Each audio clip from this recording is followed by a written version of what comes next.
I'm asking the bigger question of who am I? Who am I really? My answer is I am God's child. I am that which is born of all that is.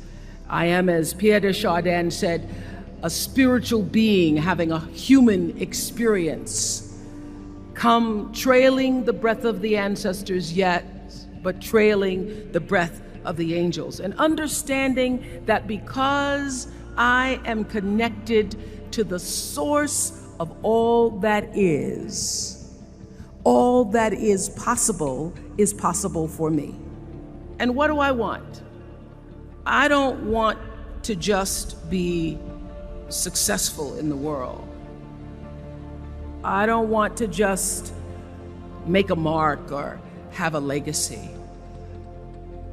The answer to that question for me is I want to fulfill the highest, truest expression of myself as a human being. I want to fulfill the promise that the Creator dreamed when He dreamed the cells that made up me. What do I want? You must have some kind of vision for your life.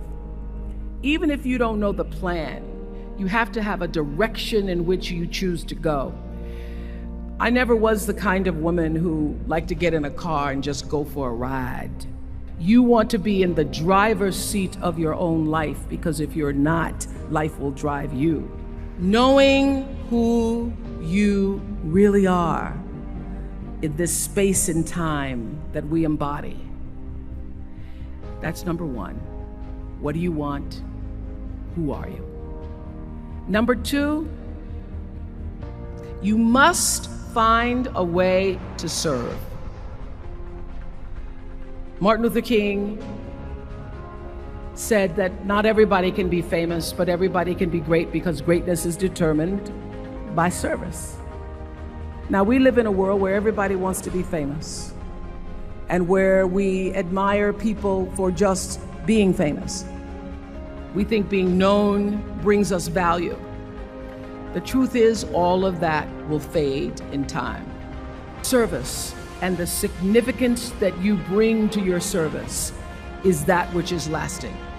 So to be able to, whatever your occupation or job or talent or gift is, our honorees today getting doctorate degrees, to apparently opposite fields, HIV and AIDS and the spoken word.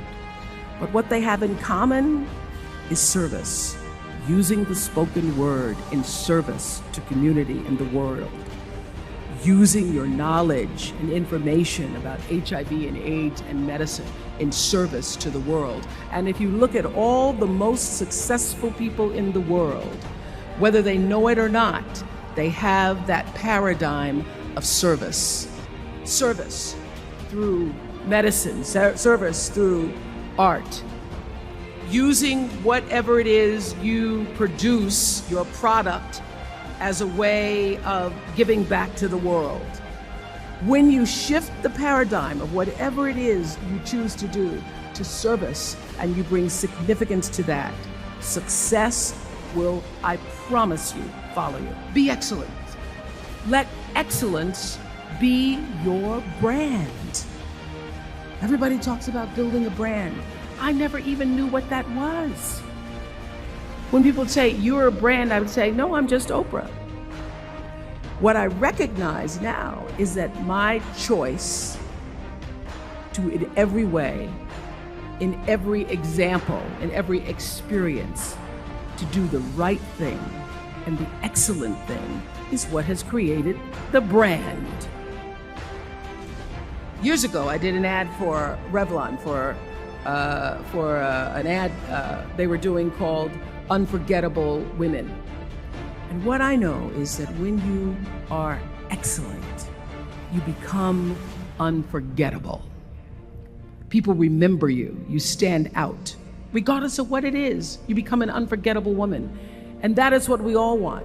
We want to be unforgettable and not forgettable.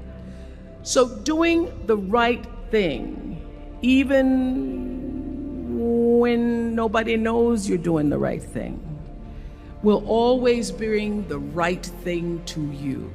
I promise you that. Why? Because the third law of motion is always at work. For every action, there's an equal and opposite reaction. That is so true in all of our lives. Everything you even try to do to me, already done to you. So you don't have to worry about revenge or getting back at somebody, making sure they pay. You just have to do the right thing, and the right thing will follow you even when people don't support it. I remember many times on my show. There are many shows y'all never saw. And the reason you didn't see them is because I got the last vote. The most important thing I have come to know in doing the right thing and making the right choices is understanding what we talked about yesterday. All of you leaving here have the potential for enormous success. There's a price that comes with that. People don't always like you, and they're not always happy for you. And if you surround yourself with people who are not accustomed to your success, they become fearful, they become scared, because you are reflecting back something to them that they don't recognize. People who want the best for you want you to be your best. So my greatest advice to you is to surround yourself with people who are going to fill your cup until your cup runneth over. I'm so full, my cup runneth over. And to know that once your cup runneth over, you cannot spend your life with your gallon-size offerings, offering them to pint-sized people. You have got to surround yourself with gallon-sized people who can hang in the same company with you, so that you're not offering your gallons to those little pints out there who can't hold it anyway.